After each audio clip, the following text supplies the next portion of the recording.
Genesis. OP!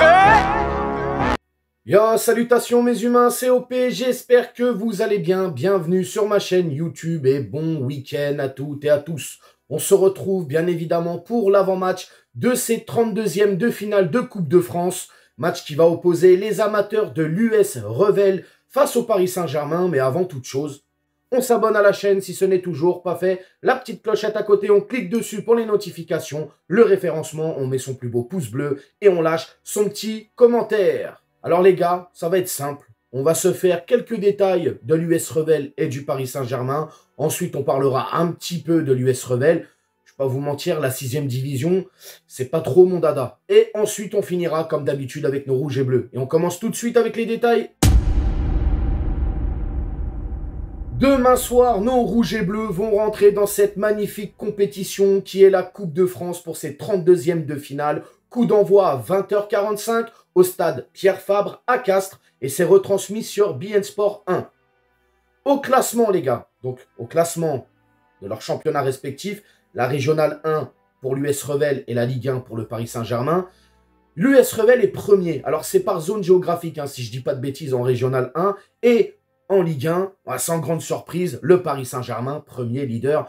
Voilà. On est à notre place, frérot, hein, on ne va pas se mentir. En tout cas, sur les 3 derniers matchs, chacune de leur côté, encore une fois, dans leur championnat respectif. Pour l'US Revel, c'est 2 victoires et 1 nul. Et pour le Paris Saint-Germain, bah, c'est pareil, c'est 1 victoire, 1 nul et 1 victoire. Donc voilà, c'est un petit peu les détails pour demain. Attention aussi, petit aparté, demain ça va geler normalement, il y aura de la grêle. Ils annoncent quand même une température de 2 degrés.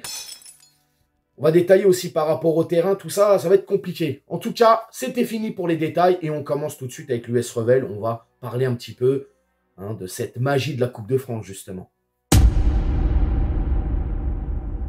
Alors, on l'a vu, l'US Revel, lors de ce tirage au sort, quand le nom du Paris Saint-Germain est sorti, on a vu ces vidéos où tout le monde a éclaté de joie, etc. C'est littéralement la magie de la Coupe de France où les amateurs peuvent rencontrer des clubs professionnels et en plus de ça, des grands clubs comme le Paris Saint-Germain. Il faut savoir aussi que dans cette équipe de l'US Revel, il y a énormément de supporters du Paris Saint-Germain. Donc, c'est là où moi, ce que j'attends de l'US Revel finalement demain soir, c'est qu'ils soient acteurs de leur match et pas spectateurs. Ce serait dommage pour eux parce que c'est le match d'une vie, c'est le match de leur vie, tu vois. Et même s'il y a un écart monstre en termes de niveau, en termes de division, parce que voilà, l'US Revel, c'est quand même 6e division française, Régionale 1, donc il y a un écart monumental. Je veux quand même voir un US Revel demain soir, jouer son jeu, mais ne pas être attentiste et ne pas être, voilà, spectateur, regarder les mecs comme ça avec des grands yeux, même si ça va être quand même compliqué, je le conçois. Et encore, je te le dis, dans cette équipe, il y en a, c'est des supporters, il y en a même qui vont au Parc des Princes, voir les Mbappé, tout ça et tout. Ils sont fans même des joueurs qui sont dans cette équipe. Donc voilà, je veux vraiment voir une équipe de l'US Revel, acteurs de leur match et pas spectateurs, et surtout nous faire le spectacle. Alors, allez-y mollo quand même, les gars, ne faites pas trop de fautes bizarres, n'allez pas nous casser une ou deux chevilles, parce qu'on le sait. Voilà, en plus, demain soir, on joue à Castres, c'est un stade de rugby. Alors moi, j'attendais qu'on soit au stadium à Toulouse. Pour moi, c'était la norme. Ça a été, je crois, refusé, ou en tout cas, ça n'a pas été évoqué, à mon avis, je ne sais pas. Je vais me renseigner là-dessus. Si quelqu'un a justement un renseignement par rapport au fait qu'on joue à Castres et pas à Toulouse, ça serait bien de nous le dire. Mais bon, voilà. Peu importe, on va jouer à Castres, stade de rugby. Apparemment, la pelouse, elle est... Alors les gars, on est plus proche du champ de patates que du billard à la Calderwood. Attention quand même. Donc voilà. Mais en tout cas, profitez bien l'US Revel. Et franchement, félicitations. Vous allez faire, voilà, vous allez jouer un match incroyable contre le Grand Paris Saint-Germain et profitez à fond, mais surtout, jouez votre match. On va bien évidemment maintenant parler de nos rouges et bleus. Paris qui sort d'une victoire face à Toulouse mercredi soir, 2-0, trophée des champions dans la poche, dans l'armoire à trophées, c'est chose faite. Maintenant, nous arrivons, nous rentrons en lice pour ces 32e de finale de Coupe de France demain soir à Castres, dans le sud. Attention à l'état du terrain, limiter la casse, faire attention aux blessures parce que voilà, en face, c'est pas les mêmes codes que la Ligue 1, c'est des amateurs, les mecs. Bon voilà, ils jouent leur football tout simplement. C'est quand même une 6e division, il y a 5 divisions d'écart avec le PSG. Donc là, frérot, c'est un petit peu costaud. Faut faire attention. Forcément, messieurs, je demande de l'humilité, bien évidemment. Je demande du respect Jouons et ne pas s'amuser, tout simplement. Jouer, ne pas s'amuser. Même si s'amuser, quelque part, c'est jouer. Hein, je fais le philosophe du samedi matin. Mais voilà, je veux de l'humilité, du respect et respecter notre adversaire. On le sait, il y a un écart monstrueux de niveau, etc. C'est leur mettre un tarif et surtout leur donner du spectacle, avant tout. Parce que c'est ça la magie de la Coupe de France. Le spectacle, le scénario, etc. etc. Attention, moi c'est les blessures les gars qui me fait peur. C'est vraiment les blessures, c'est pour ça que je souffre. C'est pour ça que je suis un peu pensif là-dessus. Ça me fait peur. Vraiment, vraiment très très peur.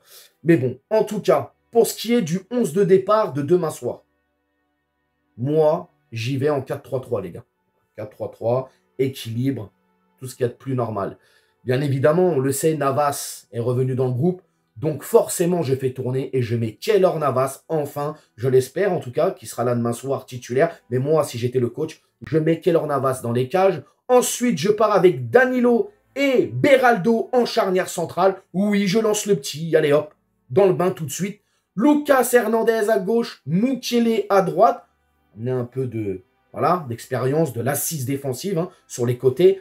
Le milieu de terrain, je ne change pas. Hein. Ugarte en sentinelle, Vitinha, Zahir Emery, pour bien voilà, mettre quelque chose de costaud. Et puis l'attaque, je vais laisser Ramos en pointe, Barcola à gauche et Dembélé à droite. Oui, je mets Mbappé sur le banc, puisque ouais, je le ferai rentrer en deuxième mi-temps.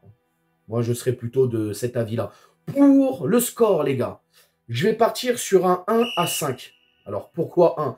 Parce que je pense qu'à un moment donné, le PSG va se relâcher à un moment et on va se le prendre. Tu m'as compris. Donc, 1-5, victoire du Paris Saint-Germain, bien évidemment. But de Vitinha, un doublé de Ramos qui, en ce moment, essuie les critiques un peu gratuitement, je trouve. Hein, délit de sale gueule pour lui, le pauvre. Barcola et Danilo. Donc, voilà mes 5 buteurs. En tout cas, mes 4 buteurs, puisqu'il y a un doublé de Ramos pour moi demain. Voilà. C'est ce que j'imagine. C'est ce que je souhaite. Mes humains, vous allez me dire justement dans les commentaires comment vous voyez ce match, comment vous l'appréhendez. Est-ce que pour vous, ça va être facile? Est-ce que ça va être compliqué? Peut-être match piège? Je ne sais pas. Tu me dis tout dans les commentaires. Mon petit abonné. Et on s'attrape bien évidemment demain pour le débrief. Et surtout, n'hésite pas à t'abonner, partage, like. Et à demain. Ciao. On t'a fait Nougano, c'est que tu t'es pris une banane. Pas de gauche à la néné, nettoyeur de lucarne. Nique sa mère, les foutiques, c'est l'UTES que j'incarne. Paris Capital et la...